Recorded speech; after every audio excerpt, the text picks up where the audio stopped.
Hello and welcome to Big Dash Knows. Big Dash knows what?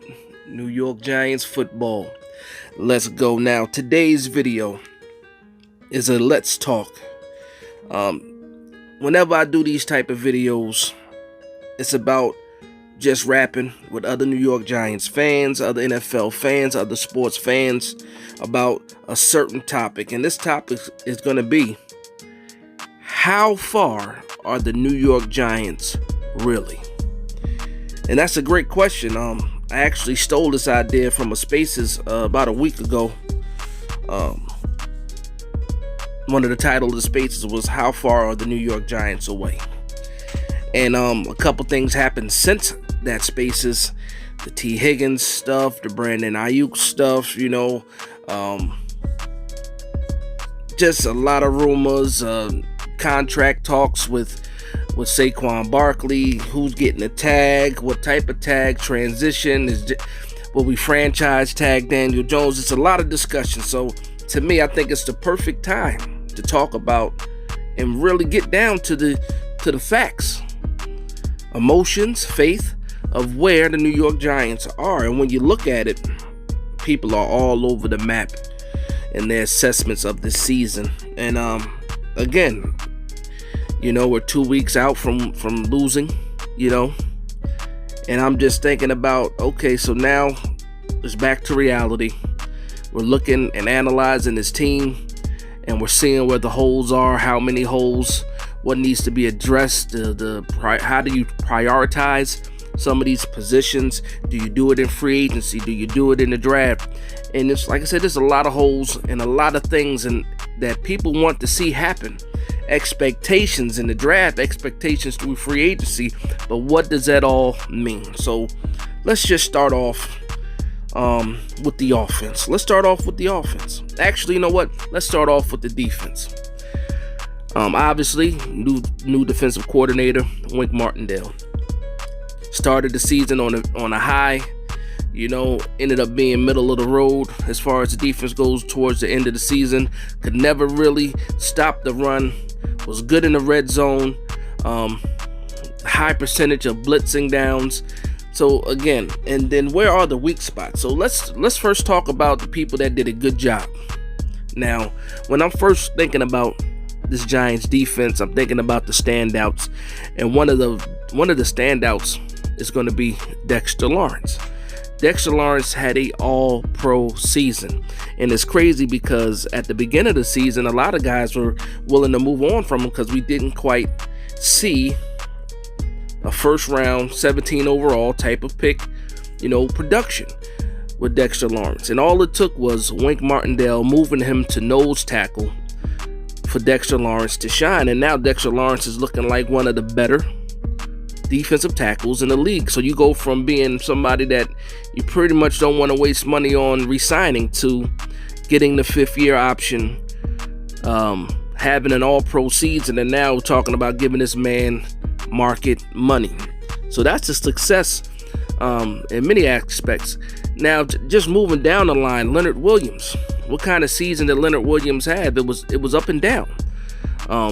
It was up and down. He dealt with some injuries. He missed a couple of games, and you saw how it impacted the team. And then when he came back, you saw how, it was, pretty much 50-50, a pretty good game here, disappearing on some plays, not a really good, strong season for Leonard Williams, especially after reconstructing his deal. And now you're looking at his cap hit for the 2023 season is $32 million. Now, this man has a stinger, might need neck surgery in the offseason. You saw on his exit meeting that he's willing to take a pay cut in order to stay with the team. And the first thing I'm thinking about when somebody's willing to take or volunteering to take a pay cut is they're not really healthy. They're not really healthy. Why do you want to give money back? The other thing I can think of on the positive side is he sees that this team is moving in the right direction, coming from the Jets and coming from the Giants and not having real success in the NFL. The first time he was on a good team was this year, and maybe he wants to be a part of that, and he's willing to take a pay cut. Now, how much of a pay cut? That's yet to be determined. We'll see what happens if he's taking a significant pay cut, because any money that we can save is very important to what we can do in free agency. So I'm happy to hear that he's willing to play ball, but is he really healthy? Does he have some fear of himself not being able to get somewhere else? Which I think a team will pick him up and take a chance on him, but not at the price that the Giants would be paying him. So that's just thinking about that defensive front, or I should say that just that defensive line, those two guys. You're looking at it like, okay, well, I can go back to 2023 with both of those guys. I definitely need to add another defensive tackle, another defensive end who plays that same technique as Leonard Williams. And what do you do there? Okay, I'm trying to address that either with a backup. DJ Davidson had some good snaps as nose tackle before he went down with the injury, and that was a whole other thing as far as his defense goes. The injuries in the preseason or early on with a lot of these draft picks, a lot of guys coming back next year, almost like it will be almost like a double rookie class, with all the guys that went down in this draft class. But it's a lot to think about when you're thinking about this team, especially on defense. Now on the second level, I'm looking at the future of the New York Giants. Kayvon Thibodeau had a good year, not a great year, a slow start because of the injury in preseason. He missed the first couple of games, didn't really have the type of season that a lot of people expected. He did have a couple of games that he threw in some great plays, great games, and you see the bright side there. You see the bright side with Kayvon Thibodeau. You see that the attitude is there, the work ethic is there. You see that he brings that moxie as well. And that's a guy that I think will grow within this system, grow within this team. I think he needs to get stronger. Speed is not an issue for him. He can play ball. He can absolutely play ball. The man is a gamer. Just needs to make some improvements as well, because you want to see this guy get double-digit sacks. You want his numbers to go up. And I know he was held a lot this year, but a lot of people are held. A lot of the top edge rushers are held, and they still are able to make those type of plays. Now, he's getting pressure. Like I said, he's getting some knockdowns.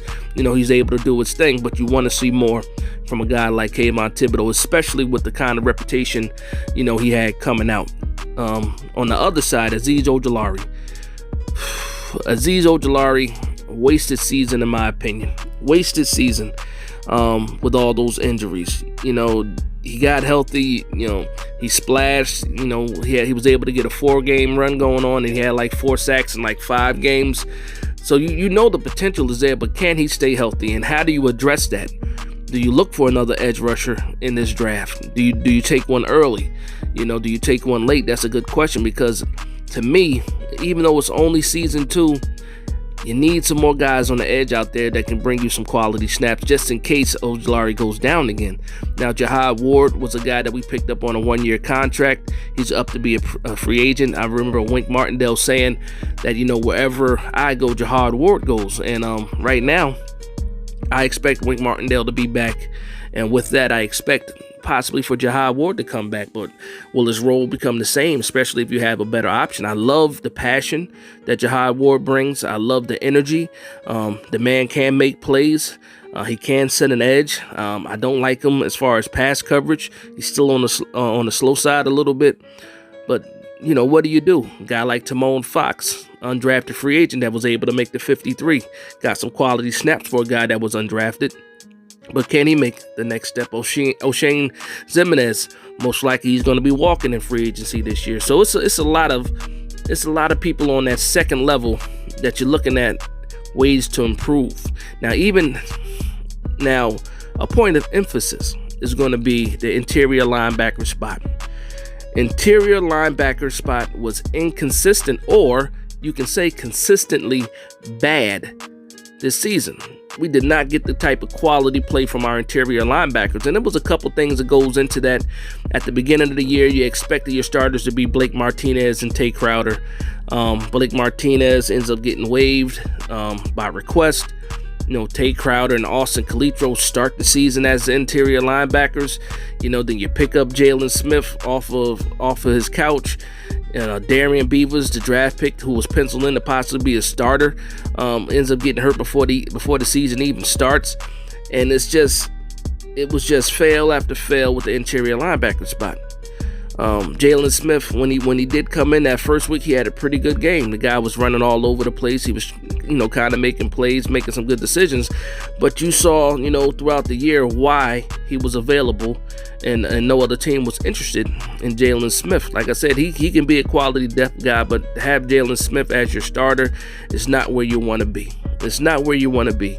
And I'm just thinking about right now, we also picked up Jared Davis off a practice squad. He gave us a good game in that Philadelphia game at the end of the season, but he's still not quite what you need. Now, if you pair him up with another player, it might be something. But right now, he's not even on the roster because he was a practice squad guy that we had brought up. And then also Landon Collins playing the middle linebacker spot as well. What are you going to do? How are you going to attack this interior linebacker spot? How are you going to attack it? How? And it has to be through the draft. It has to be through free agency. There's a couple of targets out there. A lot of people like Edmonds from Buffalo. A lot of people like David Long. Some people saying, "Oh, can we shake Devin White loose from the Tampa Bay Buccaneers?" Akawari, I believe. Sorry if I'm butchering his name, from the Indianapolis Colts. There's some options out there. And again, we're still waiting to see what Darian Beavers is coming off of that injury. Can he be one of those guys that competes for that middle linebacker spot? Absolutely. But I believe that interior linebacker needs to be addressed in the draft as well as free agency. Now, there's a top guy in this draft, Trenton Simpson out of Clemson, who I think will be perfect for Wink's system as an interior linebacker. But the guarantee that he's there at 25, I don't know how possible that is. But there are a couple guys in this draft that can fit that role of sideline to sideline. Deion Henley is another one. Demarion Overshown is another one. Cam Jones a little bit later, he's another one as well that can go side to side. Owen Papo, from Auburn, is another one that can go sideline to sideline. So there's some options in the draft, but it's no guarantee that you can get those guys. So do you spend the money to get Edmonds here from Buffalo? That's another question. Again, the New York Giants have a lot of holes on defense. We have a lot of holes on defense. And to try to close that gap between us and the other teams in the NFC East, we have to address this defense. So we're still quite a way away from being competitive on a week-to-week basis. Not just things going your way, not just turnover here that changed the aspect of the game. I'm talking about a dominant defense. We still have some players to get on this team to try to attack what's going on. Now, another on the secondary level, Julian Love played strong in the beginning of the year, kind of faded towards the end, and you see him fade when McKinney went down, and he had to switch positions and go into that McKinney role, and other safeties were brought up to cover spots, to cover up holes. But I was driving the Julian Love train early in the season.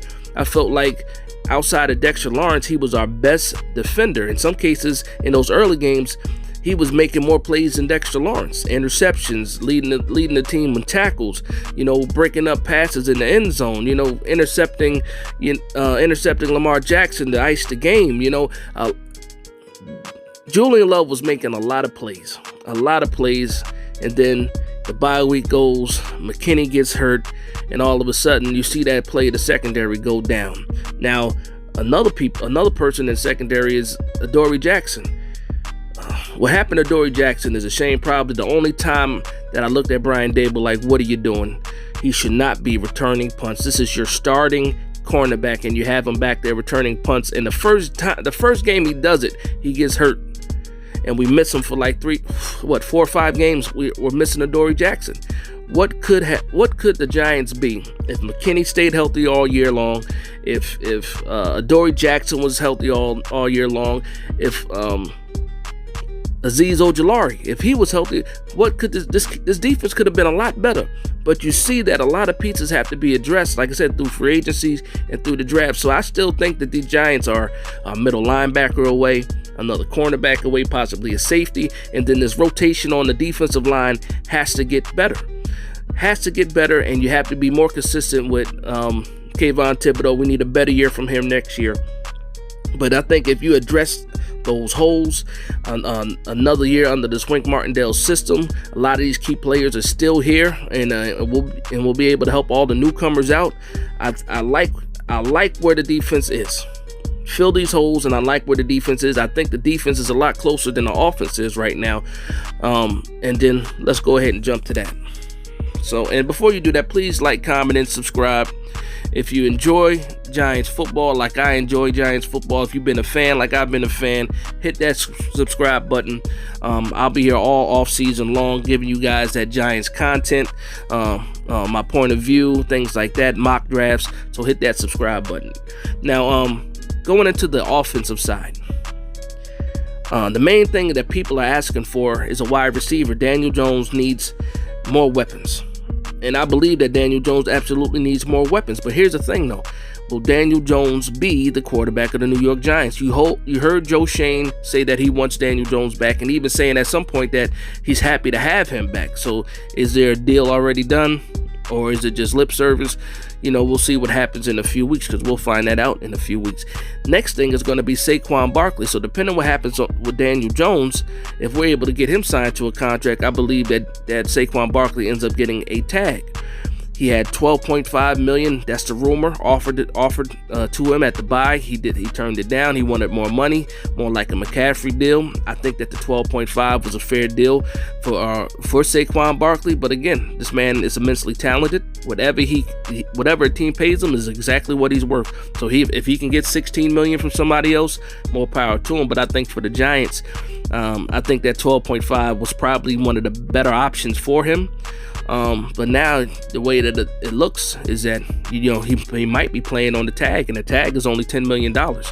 And you look at the deal like, okay, why did you turn that deal down? So depending on what happens with Daniel Jones, depending on what happens with Saquon Barkley, the offense is a mystery.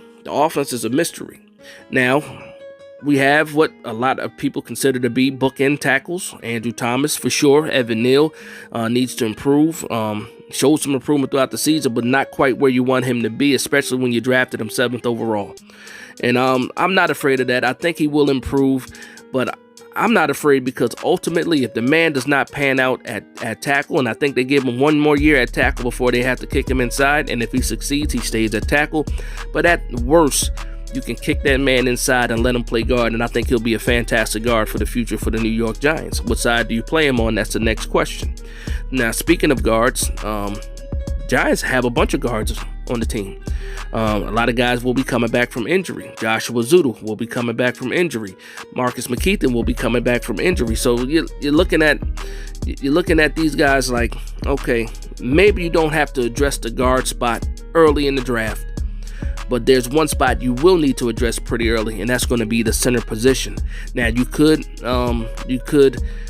grab a guy in pause. You could grab a center in free agency, possibly. There's a couple guys out there right now.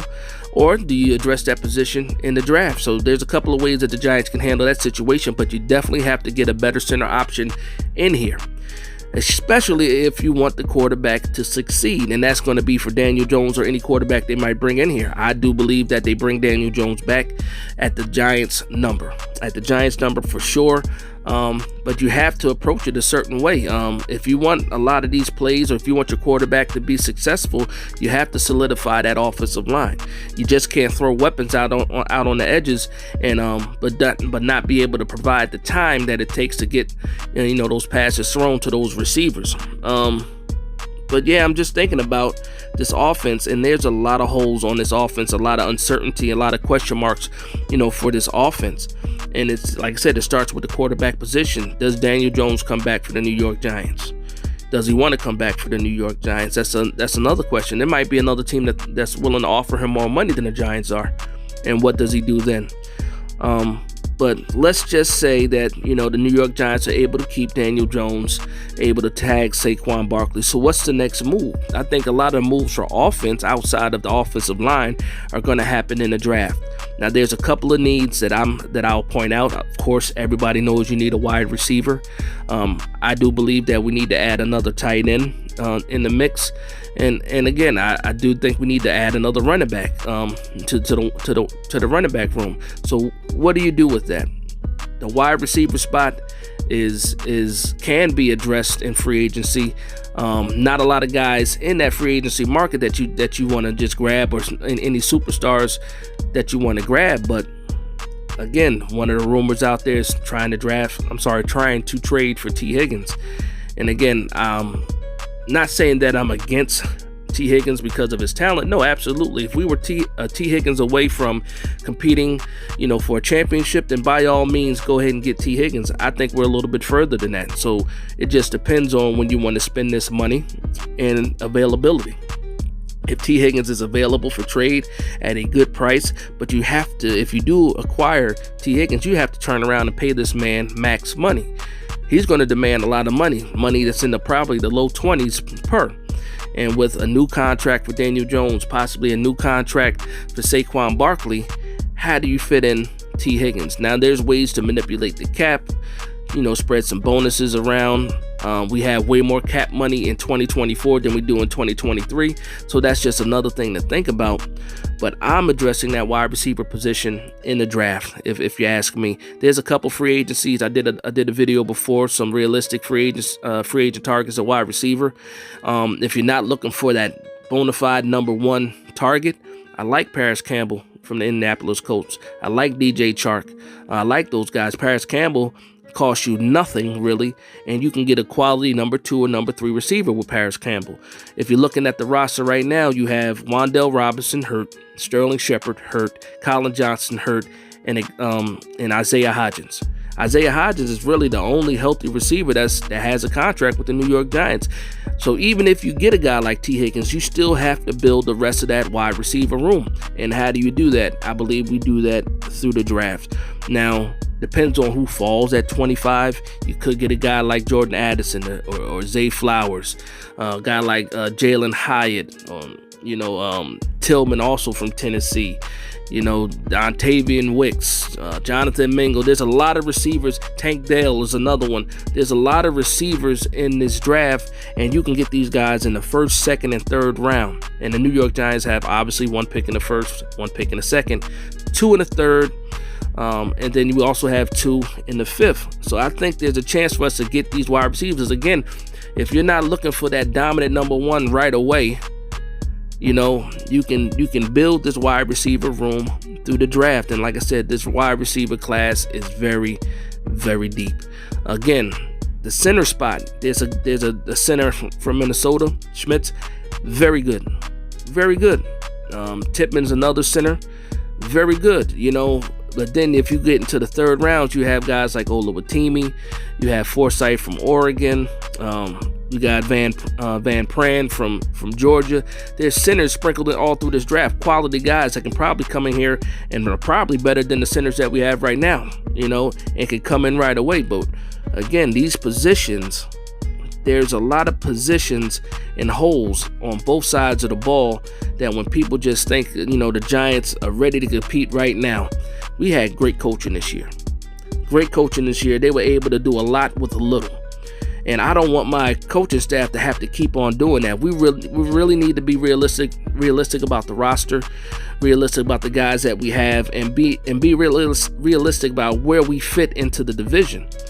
At the beginning of the season, I did a preseason ranking of the NFC East, and we pretty much hit it spot on. I had the Eagles first, Dallas second, us third, and the Commanders fourth. And that's pretty much exactly how the NFC ended. Now, did I think that 3 teams from the NFC East were going to make the playoffs? Absolutely not. And at a point in time, all 4 teams in the NFC East were going to make the playoffs. But, Commanders, hit a down slope, and, they lost a couple of games and they were knocked out of the playoffs. But again, I believe the NFC East is going to be very, very competitive. When you look at the rosters, just the rosters alone, I think we're 4th when it comes to roster player for player. I do believe that. Let's be realistic now. We're talking about going down the line, who has the guys, who doesn't have the guys, and we're 4th. We just happen to have better coaching than in my opinion, 2 of those. I think our coaching staff is better than the staff of the Cowboys, better than the staff of the Commanders, and I'm looking at the Eagles, very talented roster, but our coaching staff is right up there. So we need this roster to improve in order for us to compete, because we already have the guys in the building that can lead us. Head coach, offensive coordinator, defensive coordinator, especially if these guys stay the coordinators, if Kafka is able to stay a Giant, if Wink Martindale is able to stay a Giant, I think we gotta have the guys in place that in 2 years, 3 years, we're going to be competitive, not only in the division, but competitive for champions. As long as we draft well, we sign the right players, I think absolutely we can do those. We can be that type of team, going on to the future. And at that time, in my opinion, that's when you're a T. Higgins away. That's when you want to spend $25 million on a wide receiver. If not, right now, I'm going to go ahead and draft these guys, try to find who I have in this draft and who I can develop to possibly be a number one, because these guys are very talented in this draft. I don't think they're getting enough credit. Now, everybody's saying there's a deep class, but a lot of these guys in that second and third round could possibly develop and turn into a wide receiver one. I mean, that's a lot of hope for these guys, but I'm just saying, you never know. Like people like Diggs, Cooper Kupp, these guys were later round guys, and look what they can do. Look what they turned out to be. Work ethic, the right coaching, that hunger, and they turned into wide receiver one. So again, I just wanted to put this video out, just my perspective on how far the New York Giants are from competing. Now again, we can catch lightning in the bottle again in 2023 and make another run. I don't think that's impossible at all. I'm just saying, though, realistically, let's look at this roster. There's a lot of improvements that need to be made, and if we get these guys in the building, I think that the New York Giants can absolutely be competitive. Day in, day out, Sunday after Sunday, division, conference, league. I think we can be competitive and be one of those teams that everybody views as a top team in the league, not just in the division, in the league. And hopefully we can get to that part. I think so. I really do think so. But I want to thank you guys for vibing with me. Please like, comment, and subscribe. Let me know what you guys think, man. Who are you trying to get in this draft? Who are you trying to target in free agency? What holes do you think are the most important? What are you prioritizing? Let me know what you feel about this team, because I love this team. I know you guys love this team as well, and you just want to see the team excel and be great. That's the one thing I can say about all the New York Giants fans out there. We just want the best for this team. We might have a difference of opinions. You know what? We might want to see different things happen in a certain way, but at the end of the day, everybody wants the New York Giants to win. And that's one thing I think we can all agree on. But again, I want to thank you guys for vibing with me. Please like, comment, and subscribe. And from one Giants fan to another, this is Big Dash Knows, Big Blue Nation. Let's go.